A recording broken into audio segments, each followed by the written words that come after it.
नमस्कार, मैं हूं दिव्या अग्रवाल। आप देख रहे हैं संजीवनी, एक ऐसा शो जहां हर रोज होती है आपकी सेहत की बात डॉक्टर प्रताप चौहान के साथ। आज के शो में आपकी सेहत की कौन सी जरूरी बात है, आइए देखते हैं। आपको थकान है, भूख नहीं लग रही है, पेट में दर्द भी हो रहा है, उल्टी जैसा लग रहा है, तो आपका लिवर खराब हो गया है। लेकिन क्यों, जानने के लिए सेहत के नंबर 8860104040 पर कॉल करें और मेरे साथ संजीवनी देखना ना भूलें।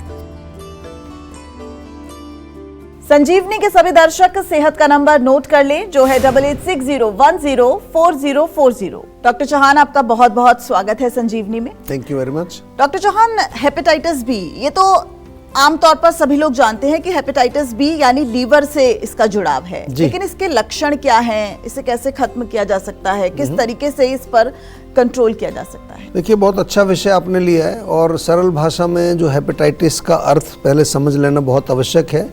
जो लिवर है हमारा, यकृत जिसको हम बोलते हैं, उसमें सूजन या इन्फ्लेमेशन जब आ जाती है, आम तौर पर ये रोग जो है एक वायरस के कारण होता है, लेकिन लिवर में टॉक्सिन्स का जमा होना उसके कारण भी हो सकता है। बहुत सारे टॉक्सिन्स अगर लिवर में जमा हो जाते हैं।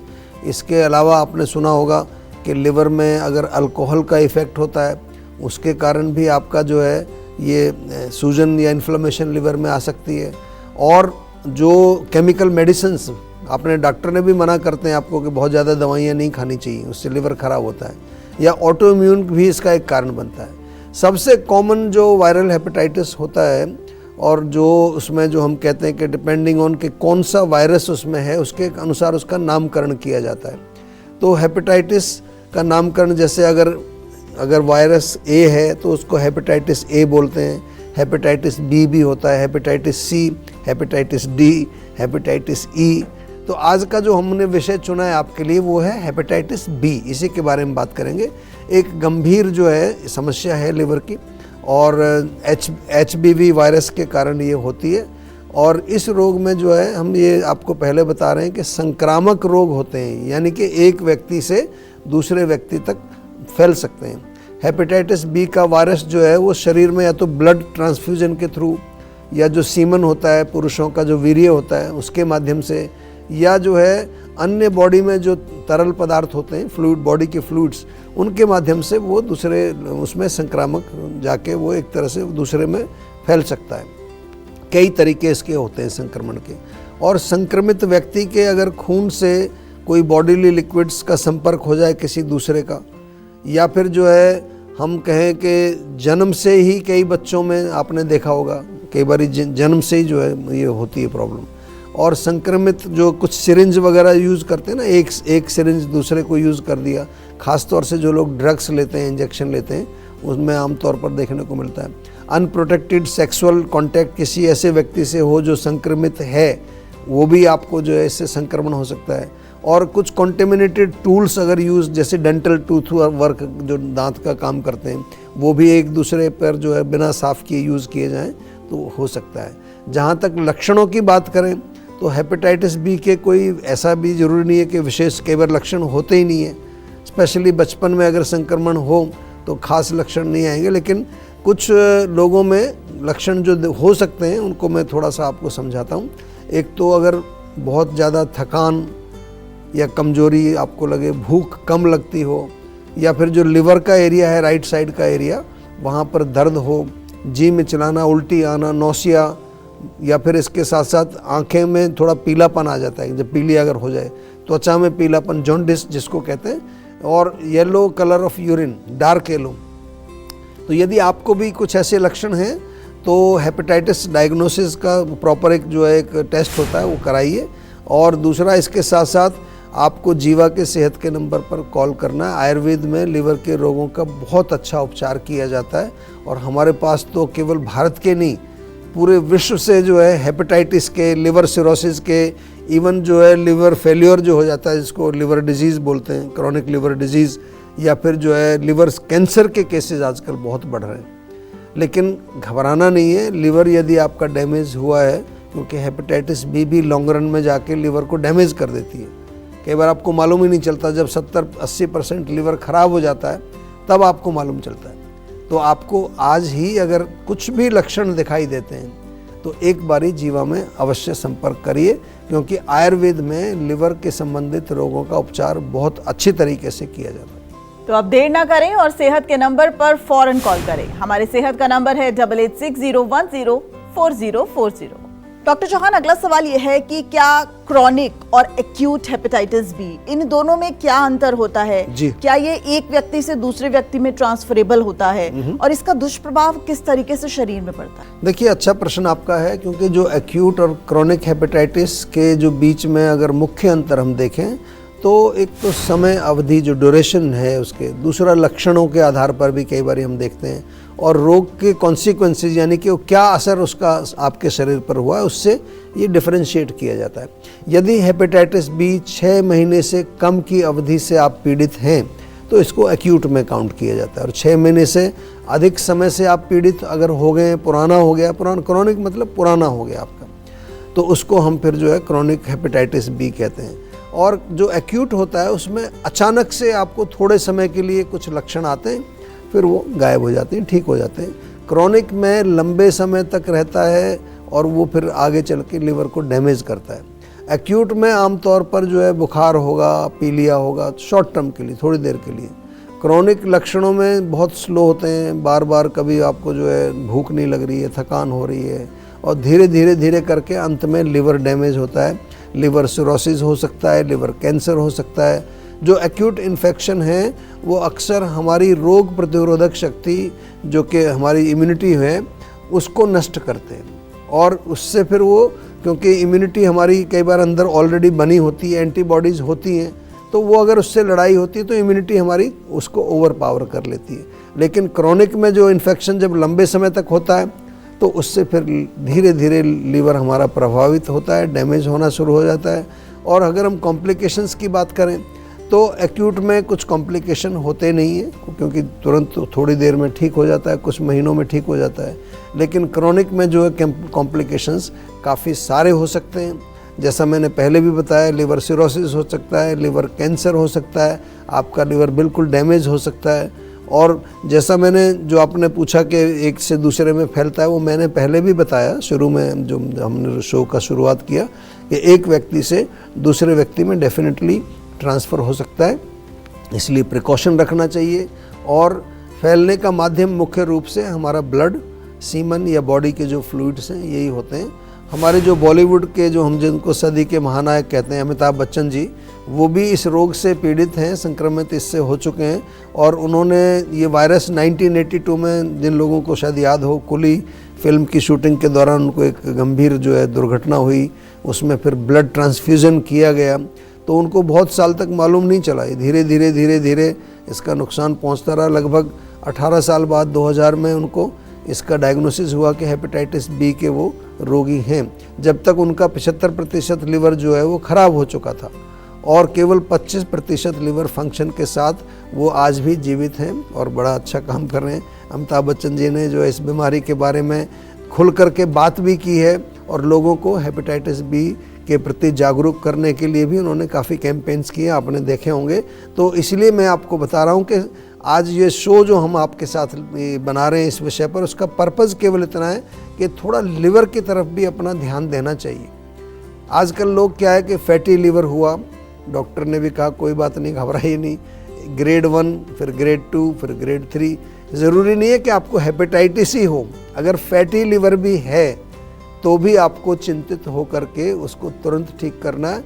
वो हमारा काम है ठीक करने का। एक बार आपको जीवा में केवल संपर्क करना है। हमारे साथ एक कॉलर जुड़ गई है दिल्ली से, अंजलि अपना सवाल कीजिए। हेलो जी नमस्कार। जी नमस्कार डॉक्टर जी, मुझे ना अपने बेटे के बारे में पूछना था। कुछ जैसे ना उनकी इतना 10 साल की उम्र है, बट वो इतना कमजोर है कि उसे खाने पीने के लिए भी करो तो वो इतना खाता भी नहीं है, तो आप कुछ सजेस्ट कर सकते हैं? देखिए बिल्कुल सजेस्ट कर सकते हैं। एक तो बच्चों का जो है ना, कई बार लिवर टॉनिक उनको दिया जाता है, हमारे यहाँ लिवॉन सिरप है जीवा में, बहुत बढ़िया लिवॉन सिरप है, वो आप उसको दे सकते हैं। काफ़ी बच्चे इसका सेवन करते हैं, उनको भूख भी अच्छी लगती है, पाचन भी अच्छा होता है, खाया पिया लगता है शरीर में। दूसरा जो है, उसको बच्चे को जो खाना दे रहे हैं आप, कई बार क्या है कि बच्चों का थोड़ा एक संस्कार पड़ जाता है कि वो जंक फूड ज़्यादा खाते हैं, तो जंक फूड खाएंगे तो उससे तो ताकत मिलेगी नहीं, उसको थोड़ा पौष्टिक भोजन भी बना करके देना चाहिए, लेकिन लिवोन सिरप अवश्य उसको आप पिलाएं। और कुछ अगर आपको लगता है कि कोई सीरियस बीमारी हो सकती है तो हमारे डॉक्टर्स अवेलेबल हैं, उनसे फ़ोन पर भी आप कंसल्टेशन कर सकते हैं। चलिए जानते हैं आज का जीवा मंत्र। डॉक्टर चौहान, चूंकि अब ये सामने आ चुका है कि हेपेटाइटिस बी का सीधा संबंध लीवर से है जी, तो अब लीवर पर जोर कम पड़े, प्रेशर कम हो, इसके लिए क्या कुछ उपाय उस व्यक्ति को करने चाहिए, और आयुर्वेद में इसका क्या कुछ खास इलाज है? देखिए, बहुत अच्छा आपने प्रश्न किया है, और जैसा कि मैं बार बार समझाता हूँ, सबसे इम्पॉर्टेंट है कि लिवर पर अधिक दबाव ना पड़े। आपने भी पूछा कि उस पर भार अधिक ना पड़े, तो किससे पड़ेगा? अल्कोहल है, चाय है, कॉफ़ी है, या किसी भी प्रकार का कोई भी नशा बिल्कुल आपको नहीं करना है। तम्बाकू, गुटखा वगैरह ये जो खाते रहते हैं लोग। इसके अलावा जो केमिकल्स आप दिन भर खाते रहते हैं, एक गोली खाई इसके लिए, दूसरी गोली किसी और के लिए, ये सब लिवर को डैमेज करती हैं। इसके लिए भोजन में आपको जो है केमिकल्स, प्रिजर्वेटिव्स ये आते हैं, इनका भी ध्यान रखना है। बहुत सारे आजकल पैकेट फूड खाते हैं या केमिकल मेडिसिन बिना मतलब खाते रहते हैं। अगर कोई ज़रूरत है वो दूसरी बात है, लेकिन बिना मतलब दवाइयाँ लोग खाते रहते हैं। उसकी जगह आयुर्वेदिक मेडिसिन ले लीजिए। कोई आपको बुखार है, जुकाम है, सिर दर्द है, ब्लड प्रेशर है, तो आयुर्वेदिक दवाई लीजिए ना, उसका कोई नुकसान नहीं है, लिवर के लिए अच्छी है वो। दूसरा, जो तली हुई चीज़ें हैं, बहुत ज़्यादा तीखा, मिर्च मसालेदार भोजन, या फिर जो है ऐसी चीज़ें जो मैदे से बनी हुई हैं, बेकरी आइटम्स जो आजकल हैं, मिल्क प्रोडक्ट्स, मिठाई, नॉन वेज, अंडा, या जो गरिष्ठ भोजन जिसको हम अपनी भाषा में कहते हैं, सबसे अच्छा है कि बहुत हल्का सुपाच्य भोजन जिसमें कि मिनिमम स्पाइसेस हों, जीरा, धनिया, हल्दी, बहुत थोड़ा सा सेंधा नमक, वो खाइए। Boiled vegetables, steamed vegetables, vegetable soup, ये बहुत अच्छे रहते हैं, लिवर के लिए बहुत अच्छे हैं। और मोस्ट इम्पॉर्टेंट है कि आप अपनी डाइट में जो भी हमारे डॉक्टर्स डाइट बताते हैं, आमतौर पर हमारे डाइटिशियन, हमारे डॉक्टर्स, वो आपको स्ट्रिक्टली फॉलो करनी चाहिए। मैं बिल्कुल बार बार कह रहा हूँ, दवाई तो खाते हैं आप, साथ में दवाई के साथ डाइट भी उतनी इम्पॉर्टेंट है। आयुर्वेद में जो हमारे पास रोगी आते हैं, हमारे डॉक्टर सबसे पहले जो है उस रोग का आयुर्वेदिक डायग्नोसिस करते हैं, यानी कि दोष, कौन से दोष का प्रकोप है, किस धातु में, किस ऑर्गन में जाकर के वो दोष जाकर बैठा है, स्रोतस यानी चैनल्स कहाँ पर जो है ब्लॉक हो गए हैं, कौन से चैनल्स में ब्लॉकेज है, आम दोष जो हमारा है आम, वो कहाँ जमा हुआ है, लिवर फंक्शन कितना काम कर रहा है आपका, पाचक अग्नि की क्या सिचुएशन है। इसके अलावा जो रोग है वो किस स्टेज में है, ये बहुत इंपॉर्टेंट है समझना। रोगी का बल कितना है, रोग का बल कितना है, रोगी की पास्ट हिस्ट्री, फैमिली हिस्ट्री, उसका मेंटल, इमोशनल, इन सभी लेवल्स पर रोगी की परीक्षा हमारे यहाँ जीवा में की जाती है। उसके बाद फिर जो है ये डिसाइड किया जाता है कि चिकित्सा सूत्र कौन सा लगाना है, और रोगी के बल के अनुसार फिर उसको चिकित्सा भी दी जाती है, पंचकर्म चिकित्सा भी उसकी दी जाती है, जिसमें शोधन चिकित्सा हम करते हैं, और मेडिसिन्स में जिसमें कि कई तरह के हम चूर्ण, टैबलेट, ये सब देते हैं, वो सब दिया जाता है। और सबसे इम्पॉर्टेंट है कि रोग के लिए खान पान और लाइफस्टाइल मैनेजमेंट भी आपको पूरा बताया जाता है। सही डाइट और सही लाइफस्टाइल फॉलो करना उतना ही इम्पॉर्टेंट है जितना कि मेडिसिन्स। और हेपेटाइटिस के ट्रीटमेंट में जो हमारे लिवर का जो इन्फ्लेमेशन है उसको हमें ठीक करना, साथ में लिवर फंक्शन को इम्प्रूव करना, वायरस लोड को कम करना, रोगी की जो सिम्टम्स हैं उनको ठीक करना, और उसके साथ साथ उसकी इम्यूनिटी बढ़ाना ताकि वो रोग दोबारा से उसको वापस ना आ जाए। ये बहुत सारी चीज़ें हमारे बैक एंड पर चल रही हैं, और आपको जानकर अच्छा ये लगेगा कि जीवा में हमने इनके प्रोटोकॉल्स बनाए, टेक्नोलॉजी का भी प्रयोग किया है। अभी तो आजकल जो लेटेस्ट टेक्नोलॉजी जिसको आर्टिफिशियल इंटेलिजेंस, मशीन लर्निंग या फिर डिसीजन मेकिंग एल्गोरिदम, ये सब चीज़ें हम लेकर के आ रहे हैं डेटा के साथ, ताकि कहीं पर कोई चूक ना हो और आपको मिले सटीक और सही आयुर्वेदिक उपचार। टेंशन लेने से सेहत नहीं बनेगी, सेहत बनानी है तो सेहत का नंबर मिलाएं, जो है 8860104040, और डॉक्टर चौहान की टीम के डॉक्टर से बात करके गुड हेल्थ पाएं। कैल्शियम की गोली खाने के बाद भी क्यों शरीर में हो रही है कैल्शियम की कमी, क्या करें, बताएंगे डॉक्टर चौहान। आप देख रहे हैं संजीवनी, सेहत की बात डॉक्टर प्रताप चौहान के साथ। हमारे सेहत के नंबर की लाइन 8860104040 खुली हुई है। आप इस नंबर पर कॉल करें और अपनी सेहत की बात करें। चलिए अब वक्त है सेहत की संजीवनी का। डॉक्टर चौहान, कैल्शियम जो है वो खाने के बाद यानी कैल्शियम की कमी महसूस कर रहे हैं और कैल्शियम की गोली भी खा रहे हैं जी, लेकिन उसके बावजूद भी कैल्शियम की कमी लग रही है। इस जो परेशानी है उससे थोड़ा सा पर्दा हटाइए। बहुत अच्छा प्रश्न आपने पूछा है। बहुत लोगों की ये समस्या है, वो हमें भी कहते हैं जी हम कैल्शियम टैबलेट 6 महीने से खा रहे हैं और उसके बाद भी शरीर में कैल्शियम की कमी बनी है। तो इसके कई कारण हो सकते हैं। सिर्फ जो है सप्लीमेंट खाने से ही आपकी बात नहीं बनती, क्योंकि कैल्शियम का एब्जॉर्प्शन भी होना बहुत ज़रूरी है। वो अंदर जाकर के एब्जॉर्ब तो हो, और कई चीज़ें होती हैं जो इसको एब्जॉर्प्शन को रोक देती हैं। जैसे विटामिन डी की कमी अगर है तो वो एक बहुत बड़ा कारण बनता है। दूसरा, आपका जो पूरा सिस्टम है एब्जॉर्प्शन का, उसी में कहीं प्रॉब्लम आ गई है, जिसको हम आयुर्वेद में पाचन कहते हैं। आपका पाचन कमज़ोर है, या कैल्शियम आप गलत समय पर खा रहे हैं, किस चीज़ के साथ सेवन कर रहे हैं, ये चीज़ें भी बहुत इंपॉर्टेंट है। अधिक आप सोडा लेते हैं किसी भी फॉर्म में, कोल्ड ड्रिंक के फॉर्म में, उससे भी ये कैल्शियम का एब्जॉर्प्शन रुकता है। किडनी के जो रोगी होते हैं उनमें देखा उनमें कैल्शियम की कमी हो जाती है, टैबलेट खाने से भी नहीं बढ़ता है। और इसके साथ साथ कैल्शियम का एब्जॉर्प्शन जो है वो उससे भी आपको फ़र्क पड़ता है कि आप जो ले रहे हैं कैल्शियम, जो किस सोर्स से ले रहे हैं, क्या चीज़ है वो, कोई सिंथेटिक चीज़ है या नेचुरल चीज़ है, उसका भी बहुत इम्पैक्ट आता है। तो थोड़ा सा जो है, अगर एक ही लाइन में कहें तो अपना पाचन ठीक करिए, एब्जॉर्प्शन ठीक करिए, और ध्यान रहे कि जो आप कैल्शियम ले रहे हो सही मात्रा में ले रहे हैं, सही समय पर ले रहे हैं और सही तरीके से ले रहे हैं। डॉक्टर साहब, आपका बहुत बहुत शुक्रिया इस पूरी जानकारी। Thank you very much. सेहत बनानी है तो सेहत का नंबर मिलाएं और अपनी कॉल रजिस्टर कराएं। जीवा सेहत का नंबर है 8860104040। अगर सेहत से जुड़े आपके सवाल हैं तो आप ईमेल करें। जीवा की ईमेल आईडी है info@jiva.com।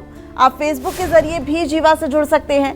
जीवा की फेसबुक आईडी है www.facebook.com/जीवा आयुर्वेदा।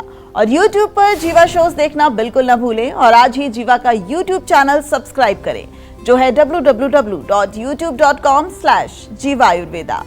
सेहतमंद रहने के लिए आयुर्वेद से जुड़ना, अच्छा खाना, अच्छा सोचना और हर रोज संजीवनी देखना बहुत जरूरी है।